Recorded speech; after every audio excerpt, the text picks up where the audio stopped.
বলছিলাম আওয়ামী লীগ নিষিদ্ধের দাবিতে শাহবাগে একই সঙ্গে চলছে সাধারণ ছাত্র জনতা এবং বিভিন্ন রাজনৈতিক দলের অবস্থান কর্মসূচি এবং সেই খবর জানাতে আমাদের সঙ্গে শাহবাগ থেকে যুক্ত হচ্ছেন সহকর্মী নজরুল ইসলাম। নজরুল, শাহবাগের আন্দোলনকারীদের অবস্থানটা একটু বলবেন, তারা কি বলছেন? বিশেষ করে এনসিপি নেতারা অনেকেই স্ট্যাটাস দিচ্ছেন, ঢাকা চট্টগ্রাম মহাসড়ক বন্ধের কথা বলছেন, উত্তরা ব্লক করার কথা বলছেন, নানামুখী বক্তব্য আসছে। একটু জানাবেন আসলে কি চলছে সেখানে। যেমনটি এর আগে সংযোগ্য জানিয়েছিলাম, কিন্তু এই শাহবাগ চত্বরে কিন্তু গতকাল রাত থেকে কিন্তু প্রধান উপদেষ্টার বাসভবন যমুনার প্রাঙ্গণ থেকে শুরু হয় এই ফ্যাসিস্ট আওয়ামী লীগ নিষিদ্ধের দাবিতে যে অবস্থান কর্মসূচি, সেটি কিন্তু সেই যমুনা থেকে শুরু করে গিয়ে শাহবাগে এসে সেই শাহবাগ ব্লকেট কর্মসূচির মতো অবস্থান নেয়। সকাল থেকে বেলা বাড়ার সাথে সাথে এখন রাত 10টা, এখন পর্যন্ত কিন্তু আওয়ামী লীগ ফ্যাসিস্ট আওয়ামী লীগের রাজনীতি এবং আওয়ামী লীগ নিষিদ্ধের দাবিতে উত্তাল শাহবাগ প্রাঙ্গণ, এই শাহবাগ চত্বর। এখানে নানা বয়সী নানা শ্রেণীর এই সাধারণ মানুষ কিন্তু ছাত্র জনতা কিন্তু এখানে এই অবস্থান কর্মসূচি পালন করছে।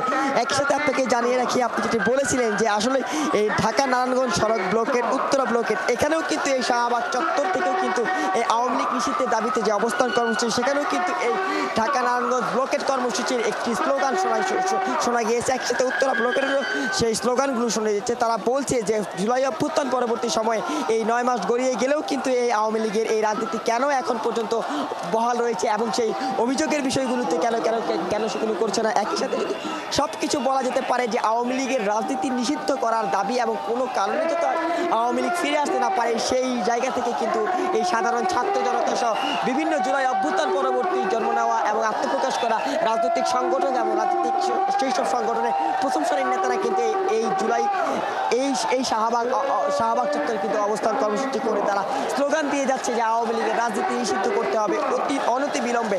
একই সাথে আওয়ামী লীগ যেসব অপরাধ করেছে, আওয়ামী লীগের যে নেতাকর্মীরা আওয়ামী লীগ করছে, সেগুলো কিন্তু দ্রুত বিচারের আওতায় নিয়ে এসে তাদের শাস্তি দাবি করতে হবে।